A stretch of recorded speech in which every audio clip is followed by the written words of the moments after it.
ప్రజాస్వామ్య వ్యవస్థలో మీడియాని నాలుగో స్తంభంగా అభివర్ణిస్తుంటారు. అయితే ఈ వ్యవస్థ రాజకీయ ప్రయోజనాల కోసం వాస్తవాలను తొంగలో దొక్కినప్పుడు అది కేవలం ఒక పార్టీ ప్రచార యంత్రంగా మారిపోతుంది.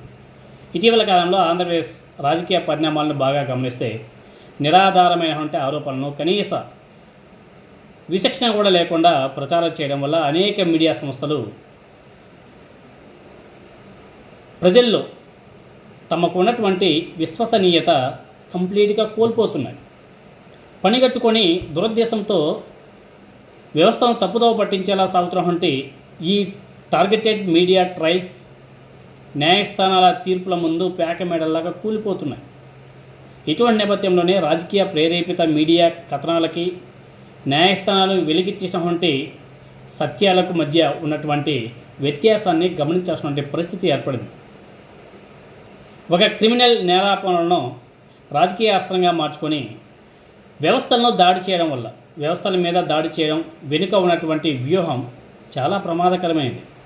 దీనికి సాక్ష్యం జత్వాని కేసు. కాదంబరి జత్వాని అనే మహిళను తొలుత ఒక బాధితురాలిగా చిత్రీకరించి తర్వాత వైఎస్ఆర్ కాంగ్రెస్ పార్టీ ప్రభుత్వం ఆమెను వేధించిందని చెప్పేసి తెలుగుదేశం పార్టీ జనసేన కూటమి పెద్ద ఎత్తున ప్రచారం చేసింది. దీన్ని ప్రాతిపదికన చేసుకొని ఉన్నత స్థాయి ఐపీఎస్ అధికారులని అరెస్ట్ చేయడం, జైలుకు పాలు చేయడం కూడా జరిగింది. ఎగ్జాంపుల్ పిఎస్ఆర్ ఆంజనేయులు గారు, క్రాంతిరాణా టాటా గారు, అదేవిధంగా విశాల్ గున్ని, హనుమంతరావు ఇటువంటి సీనియర్ ఐపీఎస్ ఆఫీసర్ల మీద కూడా కేసులు నమోదు చేసి వారిని సస్పెండ్ కూడా చేశారు. అయితే సిఐడి దాఖలు చేసినటువంటి అభియోగ పత్రం ఈ ప్రచారంలోనే అసలు రంగనే బయటపెట్టింది. జత్వాని బాధితురాలు కాదు, ఆమె ఒక ప్రొఫెషనల్ బ్లాక్ మెయిలర్ అని చెప్పేసి సిఐడి దర్యాప్తులోనే తేల్పింది. ఆ అధికారులు కూడా సిఐడి అధికారులు కూడా తేల్చి చెప్పారు. ఆమె కుక్కల విద్యాసాగర్ అనే వ్యక్తిని బెదిరించి సుమారు 1.5 కోటి రూపాయలు కూడా వసూలు చేసినట్టు బ్యాంకు లావాదేవీలు అదేవిధంగా సాంకేతిక ఆధారాలతో నిరూపితమైంది. రాజకీయ లబ్ధి ఇక్కడ తెలుగుదేశం పార్టీ చేసింది ఏమైనా ఉంది అంటే రాజకీయ లబ్ధి కోసం ఒక నిందితురాలిని బాధితురాలుగా చూపి విచారణ జరగకుండానే మీడియా ద్వారా అధికారుల వ్యక్తిత్వ హననానికి పాల్పడడం జర్నలిజం దిగజారిన విలువలకి పరాకాష్ట అని చెప్పేసి చెప్పుకోవాలి. ఆ మీడియా వ్యవస్థ ద్వారా పదే ఇలాంటి మాటలు మాట్లాడించడం ఈ కేసు విచారణలో వెల్లడైనటువంటి నిజాలు మీడియా వైఫల్యాన్ని చాలా స్పష్టంగా ఎత్తి చూపుతుంది. అదేవిధంగా తిరుమల లడ్డూకు సంబంధించినటువంటి వివాదం అది కూడా మరో కేసుగా మనం చూడాలి. భక్తుల మనోభావాలతో చెలగాటం చాలా ప్రమాదకరం. మతపరమైన విశ్వాసాలను రాజకీయ ఆరోపణలతో ముడిపెట్టడం సామాజిక విచ్ఛిన్నానికి దారితీస్తుంది. తిరుమల లడ్డూ ప్రసాదంలో జరిగినటువంటి ఇన్సిడెంట్ ఏదైతే ఆ ప్రసాదంలో జంతువుల కొవ్వు, పంది కొవ్వు, ఫిష్ ఆయిల్ వాడారని చెప్పేసి సీఎం స్థాయిలో ఉన్నటువంటి Chandrababu Naidu garu deputy chief minister Pawan Kalyan చేసినటువంటి ఆరోపణలు ప్రపంచవ్యాప్తంగా ఉన్నటువంటి కోట్లాది మంది భక్తుల మనోభావాల్ని గాయపరిచాయి. తగిన ఆధారాలు లేకుండా ఒక పవిత్రమైన వ్యవస్థ మీద ఇటువంటి ఆరోపణలు చేయడం వెనుక రాజకీయ దురుద్దేశాలను మీడియా ప్రశ్నించకపోగా ఆ విష ప్రచారానికి వేదికగా మారింది. ఆ వివాదం మీద స్పందించినటువంటి సుప్రీంకోర్టు వాస్తవాలు నిర్ధారించే బాధ్యతను సిబిఐకి అప్పగించింది. సిబిఐ సమర్పించినటువంటి నివేదికలో పరీక్షా ఫలితాలను విశ్లేషించిన సర్వోన్నత న్యాయస్థానం లడ్డూలో ఎటువంటి జంతు కొవ్వు లేదు అని చెప్పేసి నిర్ధారించింది. సో రాజకీయ ప్రయోజనాల కోసం దైవ కార్యాలను కూడా అపవిత్రం చేసేలా సాగినటువంటి ఈ ప్రచారం చివరకు న్యాయస్థానం ముందు వీగిపోయింది. ఆ వార్తను ధృవీకరించకుండా మోపినటువంటి మీడియా సంస్థల నైతికతను సిబిఐ నివేదిక ప్రశ్నార్థకం చేసింది. అలాగే అంతర్జాతీయ వాణిజ్య లావాదేవీల సంబంధించినటువంటి మాదక ద్రవ్యాల అక్రమ రవాణాగా చిత్రించడం రాష్ట్ర ప్రతిష్టను కూడా దెబ్బతీసే చర్య. 2024 ఎలక్షన్ ముందు మీకు అందరూ బాగానే ఉంటుంది.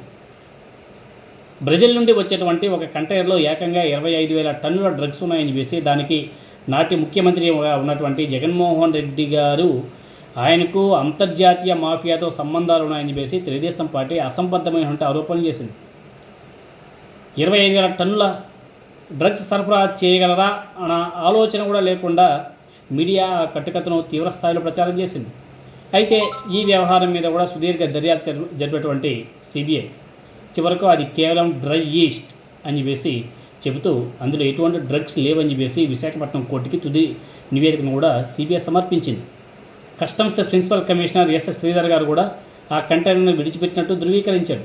అంటే రాజకీయ లబ్ధి కోసం రాష్ట్ర పారిశ్రామిక అదేవిధంగా వాణిజ్య ప్రతిష్టను కూడా అంతర్జాతీయ స్థాయిలో పణంగా పెట్టే ఇటువంటి ప్రచారాలు మీడియా బాధ్యత రాహిత్యాన్ని వీళ్ళు కూడా తీసుకొస్తాయి.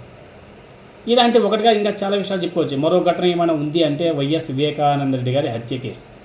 ఒక నేర దర్యాప్తును రాజకీయ ప్రత్యర్థుల వ్యక్తిత్వ హననానికి ఎలా వాడుకోవచ్చో ఈ కేసు ఒక ఉత్తమ ఉదాహరణ అని కూడా చెప్పుకోవచ్చు.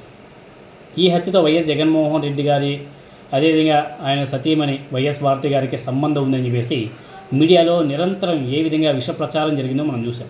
ముఖ్యంగా టైమ్లైన్ విషయంలో తలెత్తన ఉంటే సాంకేతిక అంశాలను మీడియా వక్రీకరించింది.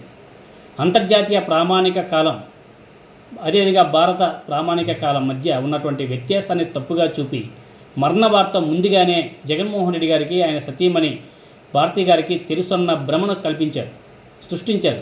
అయితే సిబిఐ దాఖలు చేసినటువంటి సప్లిమెంటరీ ఛార్జెస్ ద్వారా ఈ ప్రచారంలోని డొలతనం కూడా ఎటువంటి సంబంధం లేదని చెప్పేసి సిబిఐ స్పష్టం చేసింది. అంటే దర్యాప్తు సంస్థల నివేదికలు రాకముందే మీడియా వెలువరించాలంటే ఏకపక్ష తీర్పులు బాధ్యతాయుతం అంటే జర్నలిజం కాదు, అది కేవలం రాజకీయ కక్ష సాధింపులో భాగం అని చెప్పేసి చాలా స్పష్టంగా అర్థమైపోతుంది. రాష్ట్ర స్థాయి జాతీయ స్థాయి కేసులే కాకుండా అంతర్జాతీయ కేసుల్లో సైతం మీడియా ట్రయల్స్ నిర్వహించేసి తీర్పులు ఇచ్చేస్తున్నాయి మన మీడియా సంస్థలు. రాష్ట్రానికి భారీగా లాభం చేకూర్చే ఆర్థిక ఒప్పందాలను అవినీతిగా చిత్రీకరించడం వెనుక ఉన్నటువంటి కుట్రను అంతర్జాతీయ తీర్పులు ఎండగడుతున్నాయి. దానికి ఎగ్జాంపుల్ అదానీ గ్రీన్ సంస్థతో ఆనాడు వైసీపీ ప్రభుత్వం యూనిట్కి ₹2.49 చొప్పున కుదుర్చుకుంటే ఒప్పందం ఆంధ్రప్రదేశ్కు 25 ఏళ్లలో సుమారు 1.10 లక్షల కోట్ల రూపాయల లాభం చేకూరుస్తుందని చెప్పేసి నాటి ప్రభుత్వం ప్రకటించింది. ఇటువంటి నేపథ్యంలో అదానీ గారి మీద అంతర్జాతీయ స్థాయిలో ఆరోపణలు రావడంతో కూటమి అనుకూల మీడియా సెకీ ఒప్పందాన్ని అనుకూలంగా మలుచుకునింది. అయితే ఈ కేసును విచారించినటువంటి New York federal court Gautam Adani అదేవిధంగా సాగర్ అదానీల మీద ఉన్నటువంటి క్రిమినల్ సెక్యూరిటీస్ ఫ్రాడ్ కేసును శాశ్వతంగా కొట్టివేసింది. అదానీ మీద ఉన్నటువంటి క్రిమినల్ ఛార్జీస్ ఏవైతే ఉన్నాయో ఆ శాశ్వతంగా తొలగిపోవడంతో జగన్మోహన్ రెడ్డి గారి ప్రభుత్వం మీద జరిగినటువంటి ప్రచారం నిరాధారం అని చెప్పేసి తేలిపోయింది. అంతర్జాతీయ వేదికల మీద కూడా అసత్యాలు వీడి వాస్తవాలు గెలిచిన తీరు మీడియాకు దిగజారుడుతనాన్ని బయటపెట్టింది. అంటే రాజకీయ పార్టీలో అల్లే కట్టుకథలను గుడ్డిగా నమ్మడం, విశ్లేషించకుండా ఉద్దేశపూర్వకంగా ప్రచారం చేయడం వల్ల మీడియా తన ప్రాథమిక లక్ష్యమైనటువంటి విశ్వసనీయతను కంప్లీట్గా కోల్పోతుందని చెప్పేసి పైన మనం చెప్తున్నటువంటి ప్రతి కేసులోనూ న్యాయస్థానాల తీర్పులు మీడియాకు ఒక కనువిప్పు కావాలని చెప్పేసి కోరుకోవాలి. రాజకీయ ప్రయోజనాల కోసం వ్యవస్థలను తప్పుదోవ పట్టించే ప్రచారాలకు వార్తా సంస్థలు వేదిక కాకూడదు.